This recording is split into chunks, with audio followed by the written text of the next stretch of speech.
So, boy, I really feel loud. Is there any way to turn it down just a little? I'm getting a real echo right here. Let me move this. Randy's my tent guy. I really appreciate him. Okay. Is that better? Or did anyone mind it in the first place? Maybe it's just me. Okay, we'll go in. Sometimes when a person asks a question, it helps me to realize that probably other people in the room have the same question and just haven't vocalized it. So last week, someone asked where they could read Midrash. And I thought, maybe I need to better explain what Midrash is and where you can find it. A classic collection of Midrash is this one called Legends of the Bible. And Louis Ginsberg collected his favorite stories from multiple sources. This is published by the Jewish Publication Society, 1909, okay, give you a date. And this is a condensation of his 4-volume set of the Legends of the Jews with, 5-volume, with the 4 volumes of footnotes. So this is the Reader's Digest condensed version of that. And so many of the stories that, say I'm told about Abraham and the 10 trials of Abraham and Nimrod throwing him in a fire, that kind of stuff, that's collected in these types of books.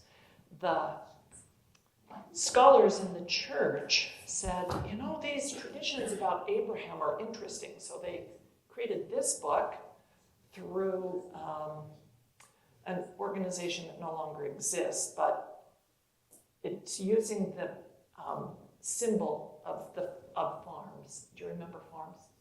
Yeah, it turned into Institute for the Study and Preservation of Ancient Religious Texts, and it is now the Neal A. Maxwell Institute. But this is the book they put together that has Jewish, Christian, and Islamic traditions, stories told about Abraham. So this is classic Midrash. What is that called again? This one is called Traditions About the Early Life of Abraham. Studies in the Book of Abraham is the name of the series. And this one will run you about $350 now to try and buy it because they haven't republished it. So that's one you'll want to find at the library. Other things from that same time period that we don't really call Midrash, but it is, and Midrash means made up stories to explain what's going on in the biblical text. Because have you ever read something and you said, what is he talking about? Probably. So this is one of a 2-volume set of the Old Testament pseudepigrapha. And pseudepigrapha means writing under a false name. So this includes things like the Book of Enoch, the testaments of the 12 patriarchs, which is the 12 sons of Jacob, all kinds of interesting stuff. The Sibling Oracles. I don't know if you know that the Sibyls, okay, there's an exhibit right now up at the Leonardo of the Sistine Chapel, where they project the images on the walls and simulate that you're in the Sistine Chapel. And we all know the story of the creation and God and reaching out to Adam and all that, but on the sides of the chapel are alternating male and female figures. The male figures are the Old Testament prophets who prophesied of Christ. So you'll see Isaiah and Jeremiah and so forth. Between each of those, there are women in Greek dress. These are the Sibyls, the oracles, like the oracle at Delphi, which are Gentile, not Christian, it's pre-Christian, not Jewish, right, writers. But early Christians said, wow, these Greek women were talking about Christ even though they didn't know it. And so their sayings get collected into the Sibling Oracles, and that's in here. 1st, 2nd, and 3rd Enoch, 3 separate books. the books of Baruch, which is Jeremiah's scribe. None of this is scripture, right? It never made it in. It never got canonized, even though a lot of this was written at the same time that the Old and New Testament books were being written. So it sounds a lot like it, and God in section 91 of the Doctrine and Covenants says, you ought to read the Apocrypha and pseudepigraphal books. There's a lot of good stuff in there, and if you have the Spirit, you'll learn from it. So that is classic Midrash. What we don't recognize is Midrash in other settings. For example, Fox's Book of the Martyrs. I don't know if you know this book. This is people like John Huss, Martin Luther, William Tyndale, all of the reformers, Protestants that get killed by the Catholics or harassed or excommunicated by the Catholics for their unorthodox beliefs. Most of the stories in here are exaggerated, to say the least. And the Catholic Book of Martyrs is even more fantastic, right? That St. James, after he was beheaded in Jerusalem, picks up his head and walks all the way to Spain. And you have to stop and say, I don't think that really happened. Okay? So that's the Book of the Martyrs. In a similar way, collections from other cultures, like the Odyssey, talking about the gods fighting each other, having heroes. You know, I'm going to back this guy, Athena's going to back this guy, Poseidon is backing that one. None of that is true, right? And yet, at the time, in the religious context, there were probably people who believed it was true. You get to Socrates and he's like, no, there aren't any of these gods. So this is, in effect, Midrash. You get to our day, and you get this kind of stuff, right? Where you take legends and traditions that have been handed down through the Middle Ages in the Christian church and believe they're true, or speak of them as if they're true. But it's all Midrash. If you're looking for the Holy Grail, you're not going to find it, because there probably isn't one. Probably that cup Jesus used at the Last Supper was washed and put away, right? Because they didn't know at the time it would be that significant. That's Midrash. So is virtually every painting you've ever looked at. Now, this is the Life of Christ by Tissot. He did 365 paintings of the life of biblical ones. They are exquisite. I don't know how many of you got to the BYU exhibit of these. It was well worth seeing. So I bought the book. But every painting you have seen is a made-up depiction, right? Speaking of biblical times. And even some in the Doctrine and Covenants times. We paint Joseph Smith like we want to see him. There's someone who did a study of the death mask and painted a portrait of Joseph that the death mask measurements indicate, and nobody liked it. So we don't use that, even though it's probably what Joseph looked like. So any pictures that are pre-photography are somebody's interpretation. And I think we need to explain that better to our kids, that this is how one person sees it, or this is how some people see Jesus, or this is how they depicted the event.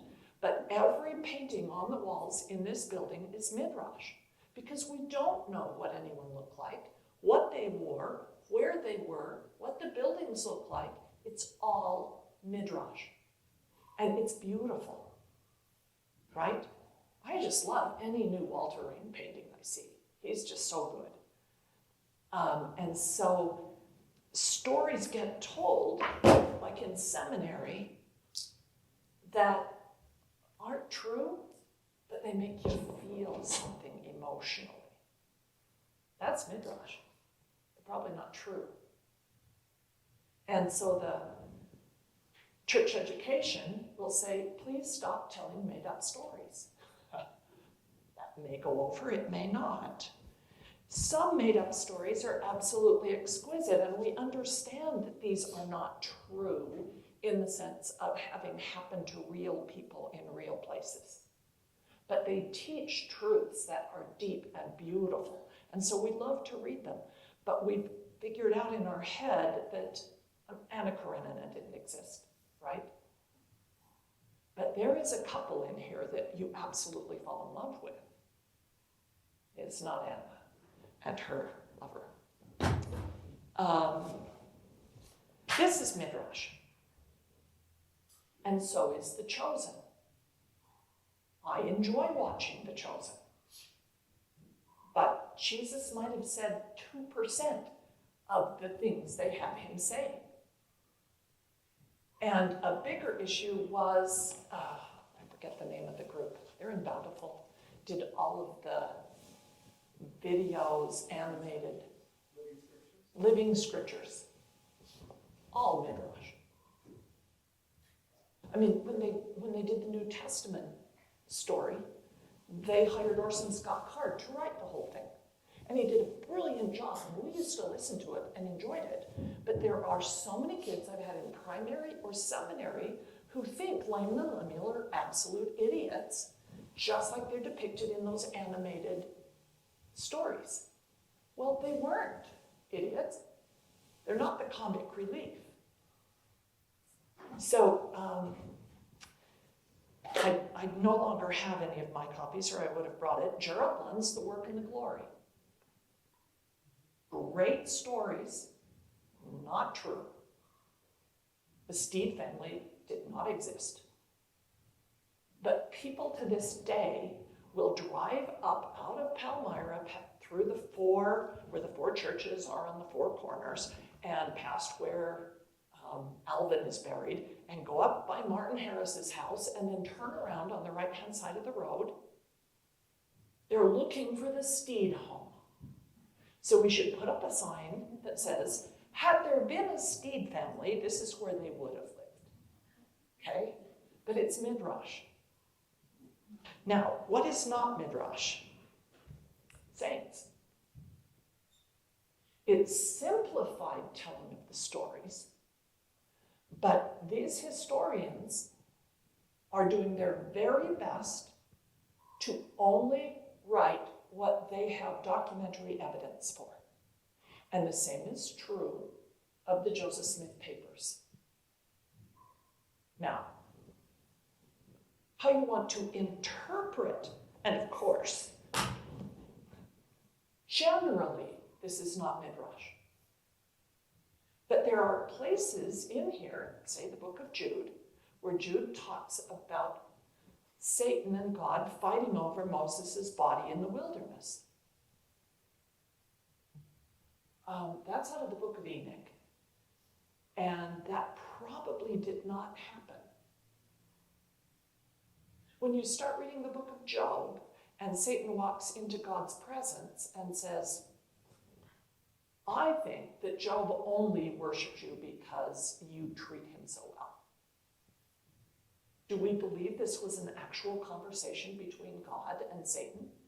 And that God says, go ahead, kill all of Job's kids. Let's see how he feels. Our God doesn't do that. So there are stories in here that are meant to be read much like these. Okay? And ancient people understood it was not necessarily what we today call true. But you can learn from it if you have the Spirit with you. And so things that get written, really fascinating. This is a book from Bill Moyer's Genesis. That was a PBS series years ago. And he had about 25 or 30 different talking heads.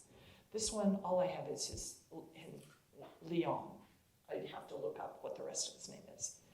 And they're talking about how do we interpret biblical stories. Stories are not self-interpreting.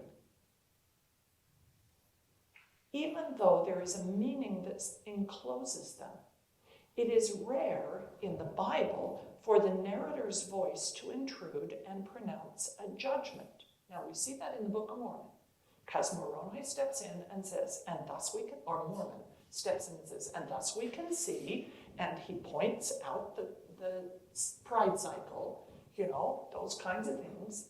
You don't get that very often in the Bible.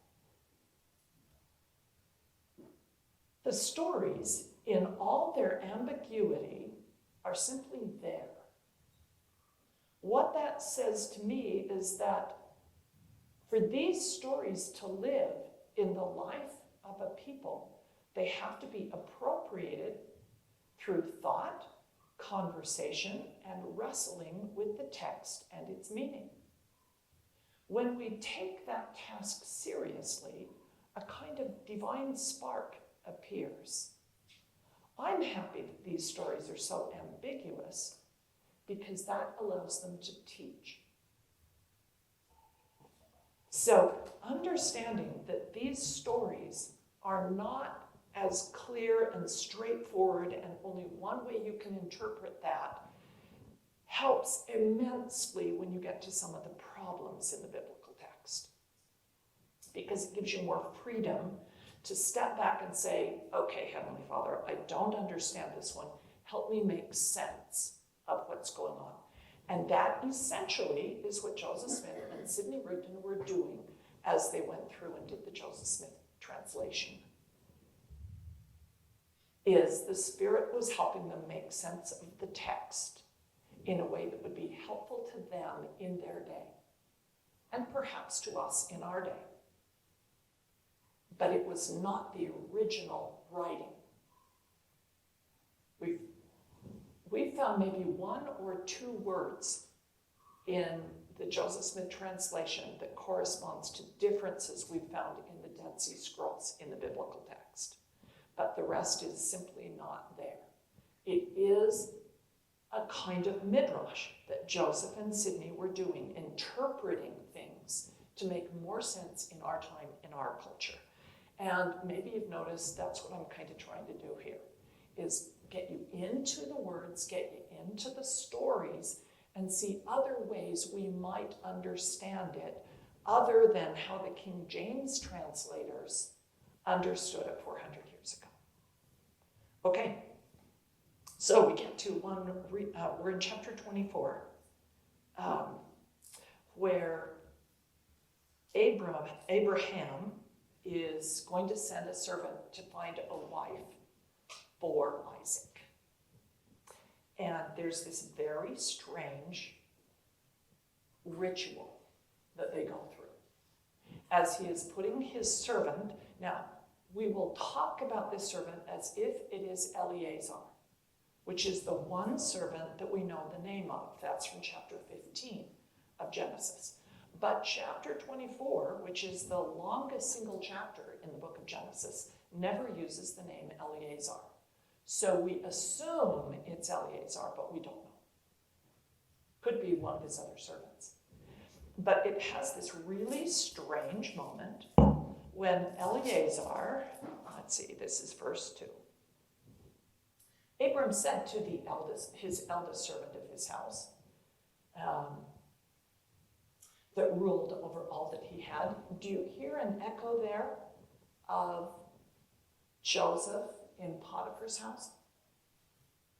This is very much the same relationship. Abram and this servant, Joseph and Potiphar. Potiphar knows his wife is lying. But because of honor and because of the neighbors, he has to support his wife instead of Joseph.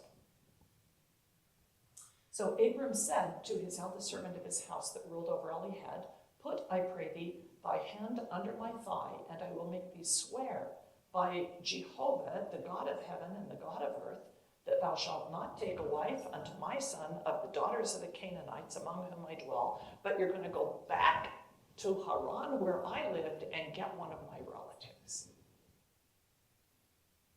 Except it's not his thigh.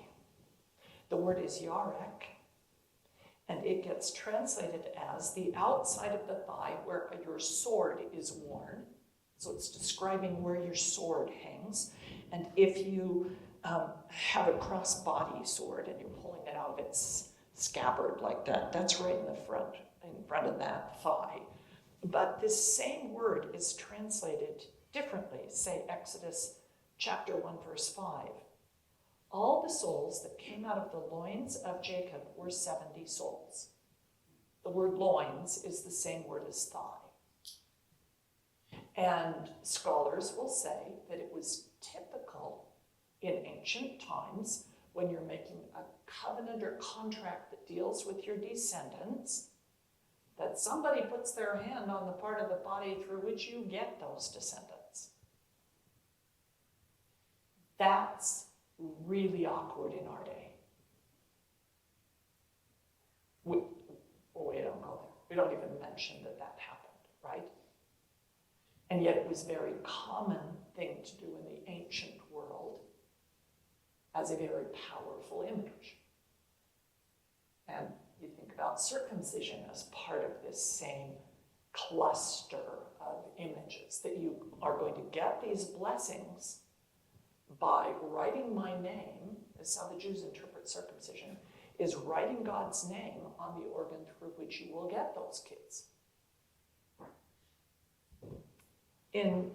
We used to do some interesting blessings in the church where different body parts were blessed. And 100 years ago, they would actually touch each one of them as they were blessed. We don't do that anymore. But it's not as ancient and weird as we might think. The problem is that our culture has made anything to do with procreation off limits in sacred places, where that's really where it belongs. And instead, the world has taken over those images and metaphors.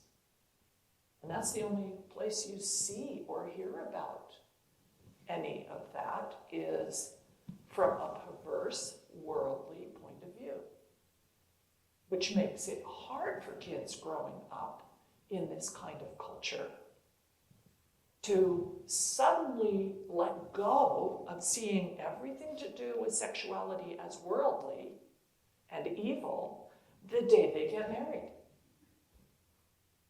It just sets people up for failure. And so in some way, we have to take that language back. I had a professor who taught me Old Testament studies who I could tell did not believe in God. And so, since it was just him and me in a class that I took from him, my college was interesting that way. If there was a subject you needed for your major and no one was teaching it, you could ask a professor to teach you. And so my senior year, I had two professors who taught me privately. Fascinating. Of course, you have to be prepared every time for class because you're the only student in the room. So I just asked him, Mr. White, I know that you do not believe that this is an actual, quote, word of God, or that there even is a God. So what got you into teaching this as your career? And he said, I cannot surrender the most important text in Western civilization to people who don't understand what it is, where it came from, or what it's saying. And he was talking about fundamentalist religious people. And so we read texts very differently, and I'm not sure we want to surrender everything that is holy to worldly things. Okay, when you get to verse 5, it says, what if the woman isn't willing to follow me? Maybe I need to bring your son with me. And Abraham says, you shall not do that. You may not, return my son. You may not return my son back where I came from. That's the word turn or shuv. This is shuv. Shuv. Shuv. Don't do that. Do not take Isaac out of the Holy Land and go eastward. And Isaac never leaves the Holy Land. Abraham came from the east to the Holy Land. And we will watch Jacob leave the Holy Land and go back where Abraham came from. He goes east and then returns west. Isaac never does that. And there are, how do you interpret that? The rabbis will say, because Isaac was offered in the temple, meaning on an altar, he has become holy. And he cannot go outside of holy ground. So he never does in the story. He always stays in the promised land. Even when there's a famine, he does not go to Egypt like everybody else in the story, like Abraham and like Jacob. There's a famine in the time of Isaac. He does not go to Egypt. And that's something we kind of miss. But it's saying Isaac has a holiness about him that is different than his relatives. Then, in verse 8, the servant is wondering, what if the woman is not willing to follow? And the word follow there is lecha. And those were the opening words and the major words about Abraham's life. Lech lecha. Going, go. Get up and go, Abraham. When I say go, you should go. And he doesn't even tell him where he's going, but Abraham gets up and goes anyway. It's used 4 times in the Akedah. Take your son and go. Well, where are we going? I'll show you later. Just go. This is like the hymn, Lead Kindly Light. I don't need to see the end. Just one step at a time is enough. And this becomes a theme in the life of Rebecca. Those words, lech lecha, yelech, are going to be used about 10 times to describe what Rebecca is willing to do. And you will watch her follow from Haran and go west into a holier place. So she's going to follow that same path that we saw with Adam and Eve returning and going west. But her husband's already there. In chapter 26, what is Isaac doing all this time that he's sitting around in the Holy Land? He doesn't go anywhere. What does he do? He digs wells. The entire chapter 26 is some of the wells that Abraham had dug had been filled in by the neighbors because they wanted the water and didn't want somebody else to be using that same aquifer. They probably didn't know there was an aquifer, but they knew that if somebody else builds a well not too far from mine, my water level drops. Right? I mean, we understand that here in Utah. We know how that goes.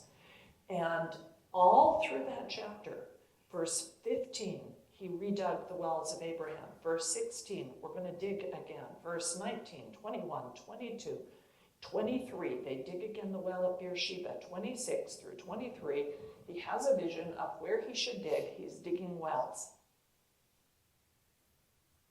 Have you ever had an institute class or gospel doctrine class that talked about Isaac and the wells? No. Because it's part of a pattern that nobody recognized is in the text and that this is pointing out to you. Okay, I hope you've got pictures of the board because I'm going to start erasing because there's not a big enough board. Everybody has it? Okay. So, Perhaps you remember the pattern that we were looking at in Genesis chapter 1, where we had 8 squares, and they were numbered 1, 2, 3, 4, 5, 6. And the first 2 paralleled each other. They were about light. And the second 2 were about water. And the first half of the third day was about land, either dry land or land animals.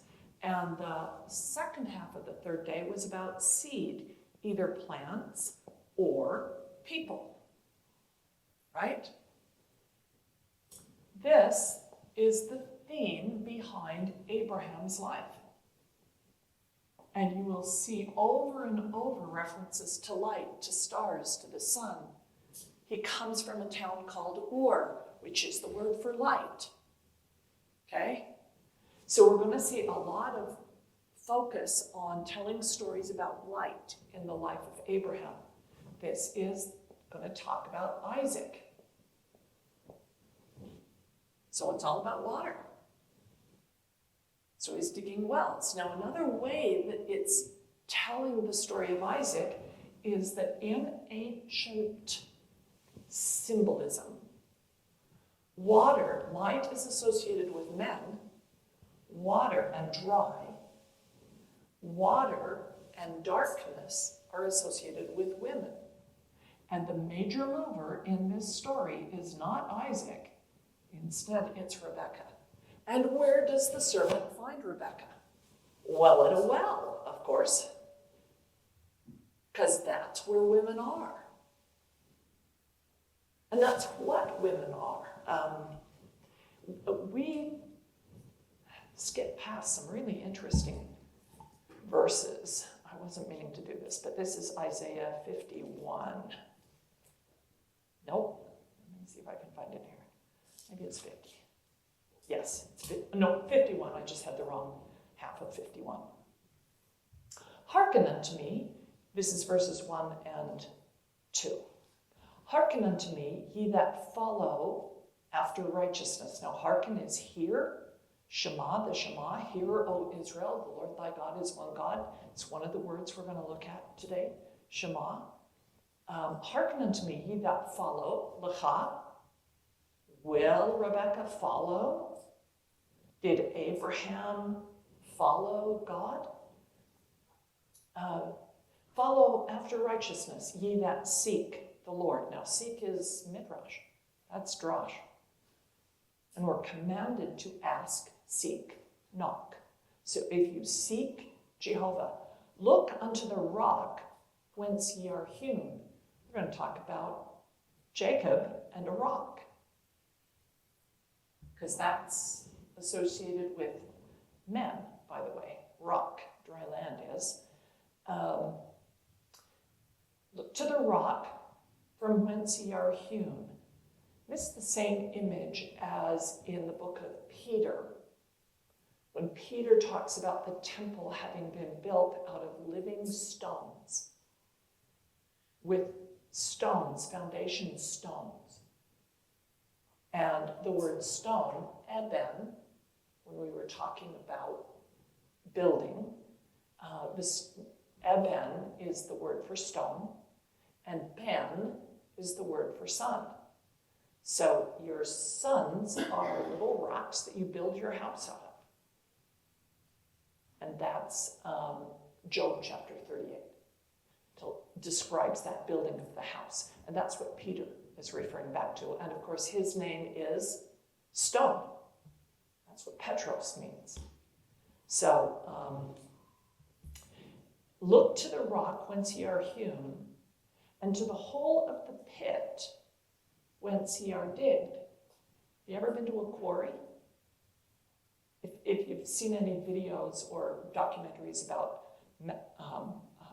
Michelangelo, since he's come to Salt Lake, the marble for his pieces comes from Carrara, Italy. That's where the church went to get the marble to make the 12 apostles at the Rome temple. famous quarry, incredible stone. And I think it's very interesting that what gets carved out of that stone most often is people. You ever think about that? They're now living stones, in effect. And one of them is Peter. He's standing there with the keys in his hand, right? In that statue. Now the next verse. This is paralleling the rock and the pit. Look to Abraham your father and Sarah who bore you. Now that's pretty graphic if you follow through that parallelism. Abraham becomes a rock in having children, in begetting. And Sarah is the pit. And you will get little stones out of that quarry that she is. This is language we don't use much anymore. But it's biblical imagery, and if we don't read it well, we completely miss references to the covenant and land and seed and water and etc. So here's Isaac and Rebekah, and who do you think it's going to talk about when it's talking about husbands and wives and a whole bunch of animals, particularly land animals, and inheriting the land? Who gets that blessing? Well, this is all about Jacob. And that's how the rabbis interpret why the stories of Abraham and Isaac and Jacob are written the way they are. Why did they choose? I mean, there must be a whole lot of other interesting stories about Isaac. And all we really have is the Akedah, where he's offered, digging wells, and taking Rebekah home to his mom's tent. That's it. That's not a lot for a prophet. So, these telling stories, which came first, do you suppose? Genesis 1 or Abraham, Isaac, and Jacob? You don't stop and think about that, but my guess is Genesis 1 was written down and edited long after Abraham, Isaac, and Jacob. Especially if you believe that it's Moses who's the editor of it. Hundreds of years later. So which influences the other? Good guess. But looking for the patterns. So what would that suggest about looking for going eastward, turning around, heading west? That story from Adam and Eve.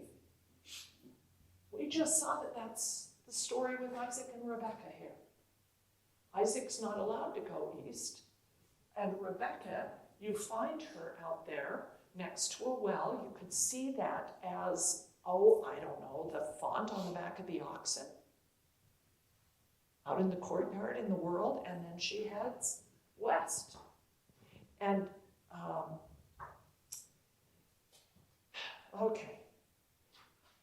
to go east, his servant is going to go to Aram Naharaim. And we go, okay. I don't know if you open up a map and say, where is that? I say, what is that? What do those words mean? And Aram means a high place. Ram is high, elevated. Like Abram. Okay, his name, Abram. That's an elevated father. It gets changed to Abraham, and Raham is many or multitude. Okay, so once it becomes a dad, his name changes. So that's Aram, and this is Naharaim. Nahar means river. So it's the elevated land between two rivers, and in the ancient world, the Middle East, those two rivers are the Tigris and Euphrates. Those are the two rivers. So they're going back to Mesopotamia, and if you look on maps, you'll find Haran right up there between the headwaters of those two rivers. So there's hints in the names because they're describing where the city is or something about it often. And names and where things take place, whatever. When I was reading this, it talks about Parley Pratt going to a town. They don't name it. And I'm like, tell the name of the town so people will know where they are. And of course my kids say, Mom, these are people living in South Africa and Malaysia. They don't really care the name of the town in Ohio. And so they've really simplified this. But in the Bible, and certainly when you get to the life of Christ, every single thing he says and does, he does at a certain location because of the symbolic meaning of where he is. And so you want to pay attention to where Jesus is when he says and does certain things. Even where the 12 come from. 11 of them are from Galilee, and 1 is from down south in Judah. Who do you suppose is down in Judah? Yeah, Judah. We call him Judas, but his name is Judah. And I don't know if you can sense that that's really almost the 12 tribes. And the 2 that fight against each other, Judah versus Ephraim. I mean, these are things that are going on in the minds of the people reading this in the day it was written. Okay. The servant asks that God will show loving kindness. This is verse 12. Show loving kindness or chesed. This is a really important word, chesed. We've talked about it before. Preston Elder Dorf's favorite word. But it represents the covenant obligations that the 2 people in the covenant have for each other. God has promised to give seed, he's promised to give land, he's promised to bless Abraham. So the servant says, okay, God, make good on what you promised, show loving kindness and help me find the right wife. Because it's so important to my leader. And so then as he watches Rebekah in verse 16, you'll see that she descends to get the water, and then she comes up again, goes up to water, because she's about water, right? She goes up to water the camels. That word, to go up, is olah, that we talked about in the Akedah. That's to make an offering. That's a critical word in the life of Isaac, and here's a woman who is willing to go up. There's a lot of meaning to go down as well. We might get to that someday. And Rebekah's story is going to be appropriated by women within Judaism and used for a lot of explaining about why things are the way they are for Jewish women, and particularly in terms of marriage rituals. This is where it all comes from. And so this story becomes very important. Verse 24 says that she's the daughter, I think, I'm not really sure, I should look it up. 24 says that Milcah, now that's just the feminine form of Melech, king. So this is queen. That's the first half of Melech Tzedek. So the priesthood. This is queen, Milcah. And Bethuel, Bethuel is house of God, or daughter of God. So these people have pretty interesting names to be the ancestors of Rebekah. It would suggest that these are righteous, covenant-entering people. The first thing that I'm going to call him Eliezer, it's easier than saying the servant, offers to Rebekah is it says he gave her jewels and silver in verse 47, I put earrings upon her face. No. He puts a nose ring in her nose because that's where they would wear jewelry, and where people from that area still wear jewelry is a ring in their nose. So that's actually what it says. It's not earrings, it's a nose ring on her nose. And that begins to set as he comes down and gives jewels of silver and jewels of gold and raiment. That is exactly the gifts that were given to my friend who was from India. And are part of what is given to brides. Gold and silver and the clothing. You'll see that story, that imagery in the story of the woman who has 10 talents, 10 pieces of money, and she loses one of them.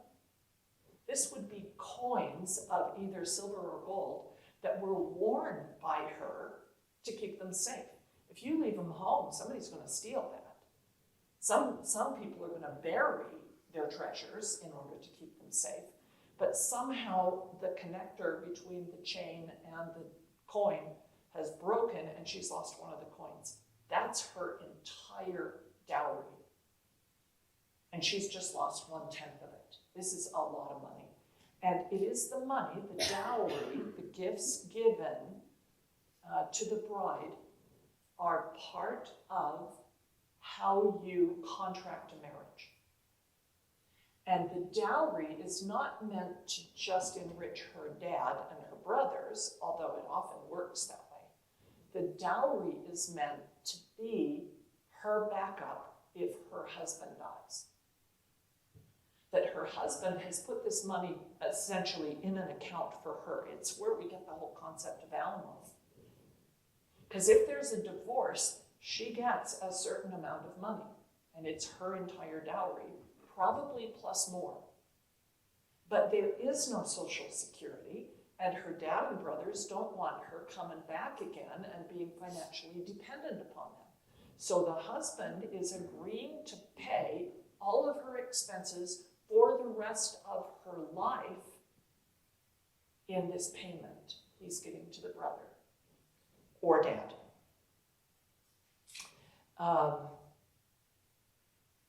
And he gives to the family members, verse 53, he gave to her brother and to her mother precious things. This becomes part of this dowry that they will use to support her if she needs to come home. But that's a really interesting word. It is only used here and Deuteronomy chapter 33, verse 13. Of Joseph, this is a blessing to Joseph. Of Joseph, this is Moses giving patriarchal blessings to the 12 tribes before he dies, before he is taken up. I'll read the story. Of Joseph, he said, "Blessed be Jehovah, blessed of Jehovah will be his land, for the precious things of heaven, for the dew, and for the deep, the water that is underneath." So it's a rich land, and it has water above and water below. And Joseph is fruit. The third place that you see this precious gifts is mandrakes. This is in Song of Songs, chapter 7, verse 13. The mandrakes give off a smell, and at our gates all manner of pleasant fruits, old and new, have I laid out for thee, my beloved. This is the other mention of mandrakes that we're going to see in the story of Rachel and Leah. And so the context for these precious things is in covenant making and the blessings of the covenant, either the land or the seed.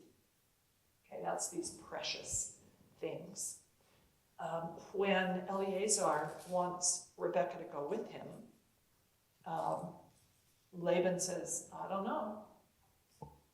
So Rebekah, do you want to go with him?" And that establishes the tradition that a woman must agree to a marriage. Now that is not a part of the tradition of the Muslims. men can decide on giving a woman in marriage to someone she doesn't want to be married to.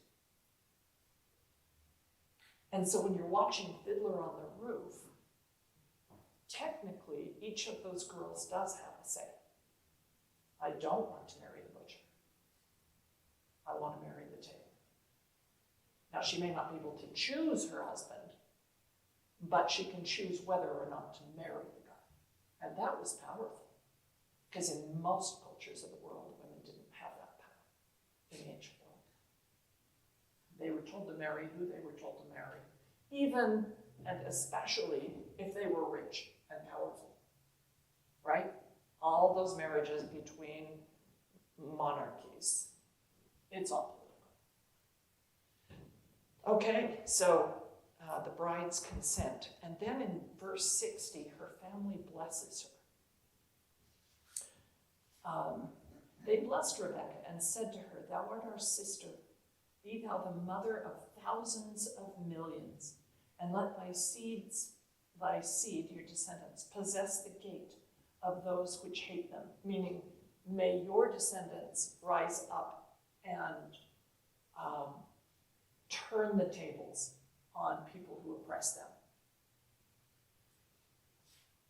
This is kind of what's happening in Israel right now with the Palestinians. That Arabs and Palestinians held that land for almost 2,000 years. And the Jews go back and say, this was our land first, and we're taking it back. And that's this blessing. And this becomes a part of the blessing that is pronounced on each bride as she gets married, is a blessing from her family that they are agreeing and that they hope things will go well for her. Now, figuring out thousands and millions, these are not the words that literally mean thousand and million, because they don't have those words in Hebrew. Thousand is Aleph, which is also the number, that's the first letter in the Hebrew alphabet. It means bulb, it means a tall oak tree, and it means 1,000. Good luck with that. And then where it says millions, it simply is a word that means multitudes, tens of thousands. So when you read Hebrew large numbers in the Bible, they don't have specific words. They don't have place value in a math system. So they don't have words for things that require place value. So there is great ambiguity in the large numbers that you sometimes run into. As they head, verse 62, as they're heading south, because they come west and then drop south, because Isaac is living down near Beersheba or Hebron. Both of his parents are now dead and gone. He has all that land. And he comes from the way of the well, Lahi Roi, in the south country. Do you remember that the well, Lahi Roi, is the name of the well that Hagar names when she got kicked out by Sarah with Ishmael, and God showed her a well, and it is called the well where I saw the living God. And that's where Ishmael is. That's where Isaac is as he gets up and is heading out for the day and sees his servant coming with Rebekah. Now, if you're not paying attention to places, then you miss that Isaac and Ishmael are friends. We set up that there's this enmity between them and that they're opposites, like Nephi and Laman, right? Or Joseph and his brothers. But that's not supported in the text. And so he's in the south country, which is the Negev. because Negev means south. So you know where to look in the Holy Land for the Negev desert. It means south, so it is south. Here are the other directional words. Okay, Negev is south. Kedem, we've seen from Genesis 2 through 4, that's east. Yam is west. Yam means the sea. That would be the Mediterranean. That's west. For almost the entire Holy Land, the coastline is the Mediterranean Sea. That's what's west. And north is this interesting word, Tzapon, which means hidden places. Like, we don't really know what's north. Now, if you take that kind of description and Kedem, and move it to America, we're using the same words, but perhaps the sea is actually south or east in the Book of Mormon. So when they say west, they mean toward the sea, regardless of what cardinal direction it is. It's toward the sea. It's how you orient, which means east, right? So the words for directions become problematic if you move from where those words were made up. Okay.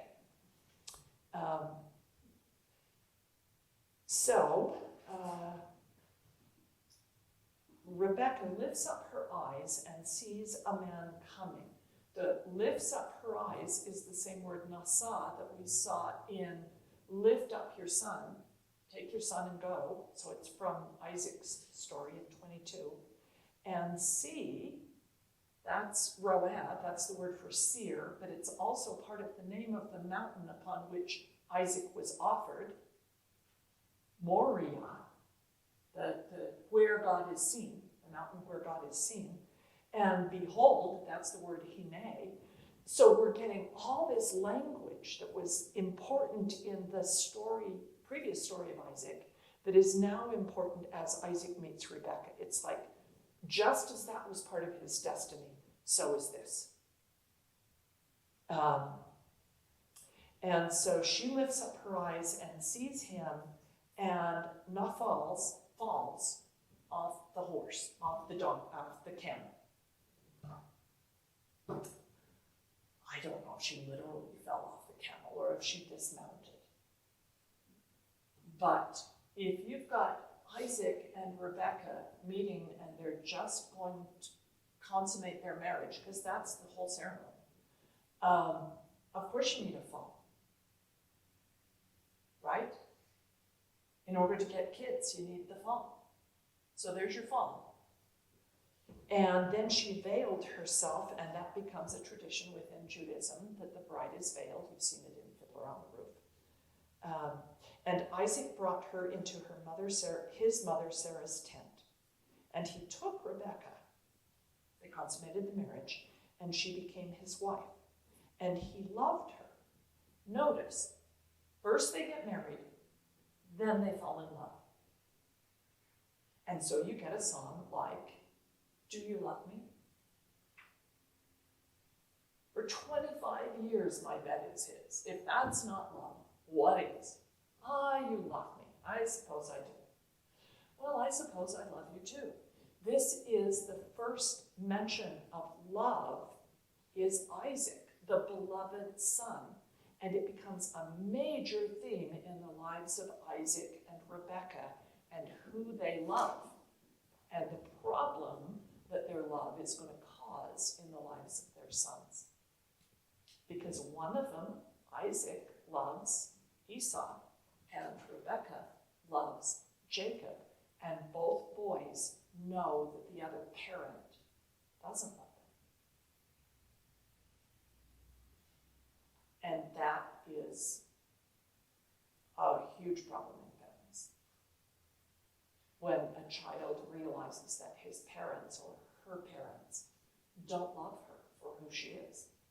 I had a friend who was expected to become a ballet dancer. She couldn't dance. She was stiff as a board.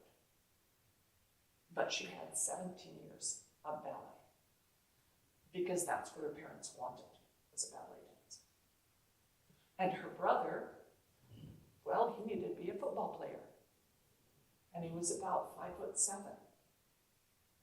And I'm sorry, you just can't be competitive if you don't have mass, right, at the older you get. So both kids failed their parents because the parents had preconceived notions of what they wanted or what they loved in a child. And we'll see this major piece in the story. So by going into Sarah's tent, the Jews will say, she inherits all of the blessings that Sarah brought to the covenant people.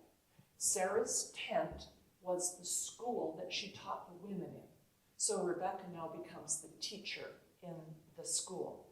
The tradition about Sarah is that she always left the door open for anyone passing to come and get food. So Sarah is famous for having fed the poor, just like Abraham did, right? When the 3 men show up and he feeds them well. Sarah's doing the same thing over at her tent. That hospitality becomes a major piece of Islamic tradition. And when my son lived in Qatar, he knew that he could go to any of these big fancy homes, and if they're holding a party, even if he doesn't know them and they don't know him, he can come to the party and they will feed him. And there's a walled room that is part of their courtyard that anyone could come at any time and ask for food, and they will be fed. And Steve said, they were having a big party, and I thought, let me test this, see if it works. So he walked through the door, and someone says, may I help you? And he speaks Arabic, so he said, is it true that I can just come and you'll feed me? And they said, absolutely. Come on in. So that hospitality, this also goes back to Sarah. Her candles were always burning. They never went out. Now, of course, biblical candles are not made of wax. We're talking about an oil lamp. And the oil lamp that is always burning is comparing this to the menorah that later in the temple will always be burning. Over her tent was the sheltering cloud. Oh, well, hello, that's the pillar of cloud that was always over the tabernacle in the wilderness as it moved. And she always prayed. Her house was a house of prayer, a house of study, a house of assembly. And there's another thing that Sarah did that all Jewish women will do, and that is when she makes the Challah bread, and Challah is the name of the bread they eat on the Sabbath day. It's also a Hebrew word for bride. So the bride makes this bread, but before you bake the bread, you take a chunk of the dough and you put it in the oven and you burn it. What is Sarah's tent? What are all these symbols? What's going on there? It's all the symbols of the later tabernacle or temple. And when the temple gets destroyed in Jerusalem in 70 AD, and the Jews are left without a temple, that's a disaster. How do you get forgiveness of sin without burnt offerings on an altar? And you can only do that at the place, Makom, that you're told, and that's where Isaac was offered. That's the Temple Mount. What are they going to do now? And the rabbis put together that the burnt offerings will be this lump of bread, that the lighting of the menorah or the altar, the fire of the altar, is the Sabbath candles, that the saying of the high priestly prayer will be done by the mother on the Sabbath day.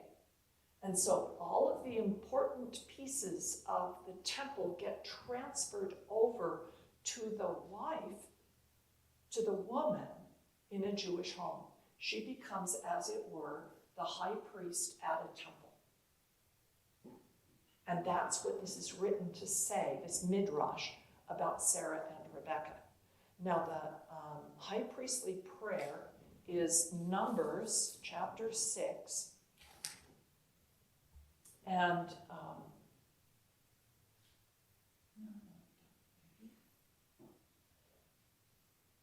no, that's a different one. Sorry. Oh, that's Deuteronomy 6. That's why it's not there. Numbers 6. Starting at verse 22. Jehovah spoke to Moses, saying, Speak unto Aaron and to his sons, saying, On this wise shall you bless the children of Israel, saying unto them, these are the words of the high priestly prayer. Now, technically, the high priest is going to put his hands in this position with his fingers like this, hold them out over the congregation, and pronounce this blessing. This is the great high priestly prayer at the temple. The Lord bless you and keep you. The Lord make his face to shine upon you, and be gracious unto you. The Lord lift up his countenance upon thee, and give you peace. And then shall they put my name upon the children of Israel, and I will bless them. And so every Sabbath day, the mothers bless their children. May you be like Ruth and like Esther. May you be deserving of praise.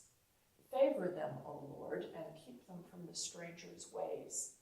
And they will take the words that are said in the high priestly prayer and in the blessings given by Isaac to both Jacob and Esau as the blessings parents pronounce upon the heads of their children. And I think I marked this one. Yes. In observant Jewish homes, this is by someone named Naomi. On Friday night, both parents reenact the blessing of children by putting their hands on their children's heads and reciting a blessing. You see where we get Father's blessings? But we completely miss that we should be giving mothers blessings. Both parents are involved in doing this. By internalizing the blessing of our parents' love, we acquire self-esteem and confidence and a deep sense of security. Their blessings tell us that we matter, that we are valued. And what we'll find in the life of both Isaac and Esau is that both of them desire blessings. When after Isaac gets the blessing, Esau goes and says, Have you not a blessing for me? Dad, surely you have a blessing for me. And he begins to weep. Somebody, I forget who it was, said, I had some kind of rebellious kids and they didn't really want to have me give them a father's blessing. But every single time we had family prayer, I thanked God for them and told him all their good traits. And that's how we could perhaps incorporate this tradition in. Now, I talked about how the only marriage ceremony for Isaac and Rebekah really took place back with Laban, her brother, where he agreed to let her go and accepted the payment. There is a possibility that they wrote down some kind of document. And then Rebekah comes with the servant, and Isaac meets her and takes her into the tent, and they are now married. And there's those three ways are how marriages were performed in the ancient world. So nothing like standing under a canopy and a rabbi repeating a bunch of words or being married in a temple. other than that Isaac and Rebekah are going into Sarah's tent, which symbolized a temple, right? It's the home of the bridegroom, and Isaac is the bridegroom. That Jehovah will say, I am the bridegroom. And Jesus comes as the bridegroom. So 3 ways. One is the payment of money, an endowment to the bride and to her family. How much the bridegroom is willing to pay indicates the regard that he has for the wife. We've all seen the 10-cow wife. What's the name of it? Johnny Lingo, that's it. And how the payment of the 10 cows changes her life. What her husband thinks of her is so critically important. And because he values her, she begins to have confidence herself. So if you go, let's see, Deuteronomy 7. Oh, that's the one that I had marked. That's it. Deuteronomy 7. This, starting in verse 8. Well, I could start at 6 and 7. Thou art a holy people unto the Lord thy God. That means a temple people. The Lord thy God hath chosen thee to be a special people unto himself above all others. The Lord did not set his love upon you, love being a theme in the life of Abraham or of Rebekah and Isaac. That's where the word gets used all the time. He did not choose you because you were more in number than other people, because you're the fewest of all people, but because the Lord loved you. He chose you because he loved you, and because he would keep the oath which he had sworn to your fathers. Because of that, the Lord hath brought you out, and this is Deuteronomy, so it's out of Egypt, with a mighty hand, and redeemed you out of the house of bondsmen, purchased you out of slavery. Right? Redeemed you out of the house of bondsmen from the hand of Pharaoh, king of Egypt. Know therefore that the Lord thy God, Jehovah thy God, he is God, the faithful God, which keepeth covenant and offers mercy to them that love him and keep his commandments for 1,000 generations. So God, the bridegroom, is the redeemer who purchases his wife. And that term, the redemption price, is buying you out of slavery or out of the house of another man. See how he purchases them from Pharaoh and gets them out of Pharaoh's house. Well, what did Christ pay for us? Ultimate price, an infinite price. He is the Redeemer. Second way that you establish a marriage is to have things in writing. And you remember from Tanakh, we talked about the 3 portions of the Old Testament. Torah, the 5 books of Moses, Nevi'im, the prophets, and Ketuvim, the writings. So ketubah, that's ketuvim, but without the masculine plural ending, and instead a feminine singular ending. Ketubah is the name of a marriage agreement. And Jewish women to this day have a ketubah. And in it are written the terms of what the husband is obligated to, even if he divorces her. So this is the foundation of the whole concept of alimony in law, is from the ketubah. The deal is that the woman agrees to give permanent and exclusive contact with her to her husband. She will not be ever with another man. That's what she gives in a marriage. The husband, and the earliest known written ketubot that we know of come from about 400 BC. So this is old writings. And the women would keep this piece of writing. It's the one piece of writing they have in their life, one legal document. The husband will provide food, clothing, and shelter. He will redeem her if she is taken captive in war, and he will give her children. He agrees to continue conjugal relations with her regardless of her age and regardless if he marries another woman. Even if he takes a second wife who's younger and prettier and he likes her better, he still will not stop loving the first wife that he has. That's in the contract. So if you go to Hosea chapter 2, okay, that's not it. That's Isaiah. Let me get to Hosea here. Hosea chapter 2. Oh, it's marked with the ribbon. There you go. Verse 19. I will betroth thee to me forever. I will betroth thee to me in righteousness and in judgment and in loving kindness and in mercies. I will even betroth thee to me in faithfulness, and thou shalt know the Lord thy God. Remember, know means to have intimate relations with. And that is the third method of establishing a marriage.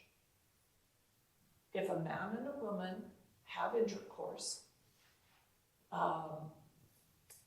chosen or forced, they are considered married by their community if the woman wants to stay with him. Because she'll never get another man if she is no longer a virgin in their culture. So she may be willing to stay with this guy because her dad and her brothers don't want to keep supporting her. Can you see the difficult situation women were in the ancient world? And the traditions are created to try and give her some kind of security. And that has always been a part of God's law, is to protect the rights and privileges of women in marriage relationships. Now, this is going to come up again when we hit Genesis chapter 34, where you have the sister of the 12 tribes. Her name is Dinah, and she has intercourse with Shechem. And it's always told as if he took her against her will. We don't know. But Shechem loves her. Perhaps she loved him. Did her brothers accept her choice? Did her brothers accept the dowry that was paid for her? You can see who's in the wrong in that story, and it's not Shechem. By all of the rules. And so, of course, when it all becomes a disaster, Jacob is just appalled at his sons because they've broken every rule, every law. It's all wrong. So, you get to chapter 25, and it skips from Isaac and Rebekah back to Abraham. He's still around. Who knew? And you don't see him talking with Isaac at all, but here he is. He takes a new wife. We talked about her. And he gives all that he has, verse 5, that means all the land, to Isaac, but gives presents to the other 6 sons that he has with Keturah, and sends them away eastward. Who gets to keep the promised land? The temple, the covenant. You see how that's falling out here? Goes to Isaac, not to these other 6. And then Abram gave up the ghost and his sons Isaac and Ishmael buried him next to Sarah in the cave of Machpelah in Hebron. So, in verse 19, these are the generations or the births to, this is one of the 10 Toldot lists of generations in the book of Genesis. These are the generations of Isaac, Abraham's son. Abraham begat Isaac, and Isaac was 40 years old when he took Rebekah to wife. And Isaac entreated the Lord for his wife because she was barren. Later we'll find that they've been married for 20 years, and she had no children. And Isaac is praying for children. And Rebekah, his wife, conceived. And the children struggled together within her. And she says, if it be so, why is this going on? If I'm supposed to have kids, why am I having such a terrible pregnancy? And she went to inquire of the Lord. You do not often see women taking that step. It's often they go and they ask their husband and he inquires for them, perhaps. But here, Rebekah inquires of the Lord and he answers her. The Lord said to her, 2 nations are in thy womb, 2 manner of people shall be separated from your bells. The one people shall be stronger than the other. The elder shall serve the younger. No, it doesn't actually say that. It says the greater will serve the lesser. It doesn't say older and younger. It's not set in stone yet as to which will rule, right? It's very ambiguous. Well, of course the greater will be served by the lesser. But how do they become greater and lesser, and in whose eyes? And so we will see this contest that begins in the womb, the wrestling between the 2 brothers. You almost see a wrestling between Rebekah and Isaac, right? Over what they're doing with their sons. And Isaac, of course, loves Esau. Esau's name is this, and it means to do, asa. It's a very generic name. He later will be known as Edom because he is apparently redheaded or has a very reddish skin. And Edom means red. Along comes Jacob, Yaakov, which is the supplanter. So, I don't know, did Rebekah like them best when they're just first born? She liked the looks of the one, and yet that's the one that gets the rather ambiguous name. And it's like he's grabbing a hold of Esau and trying to get what Esau has from even before he's born. There is nothing in the description of Esau at this point in the text that is negative. It describes him as being red all over like a hairy garment. Well, those exact same words, that hairy garment, that's what Elijah wears.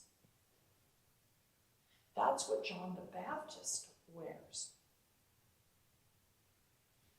And so Esau, as the oldest son, inherits that kind of clothing, a skin garment that has symbolic meaning.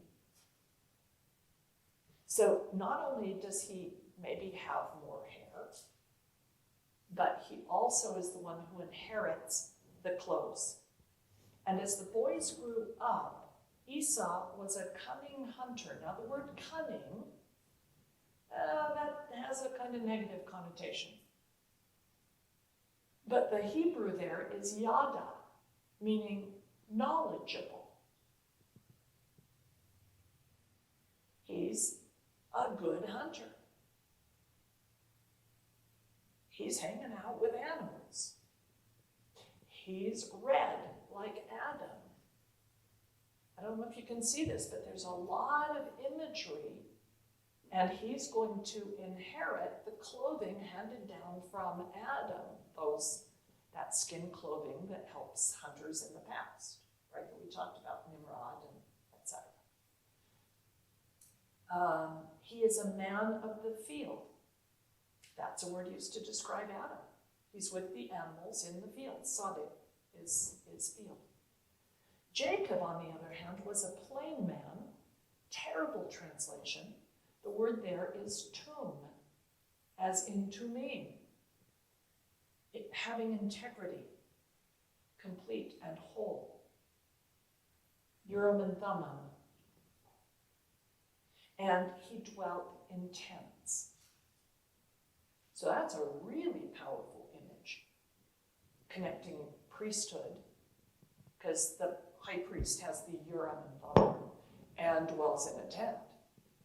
Who's going to inherit Sarah and Rebekah's tent? Well, that's Jacob's wife, Rachel, who's going to inherit that tent. Not for long, but she's going to die. But you begin to see this contest between two different ways. And Esau the story is told that he falls like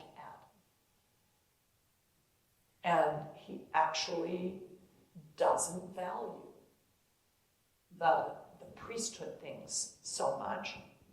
I think it's interesting that in chapter 27, Rebekah took the goodly raiment of her oldest son Esau, which she kept in her house, in her tent,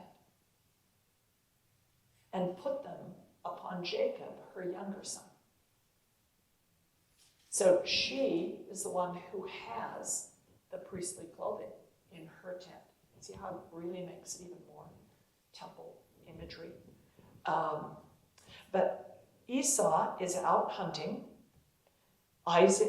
Jacob is making red lentils. He's making red something, the pottage. And Esau asks for food. I pray thee, feed me with that red stuff. Now, under the covenant, what should Jacob do? What did Sarah do? What did Abraham do? They fed anyone who asked. That's the covenant. Here's, let me find this quotation. Let's see if I can find this here.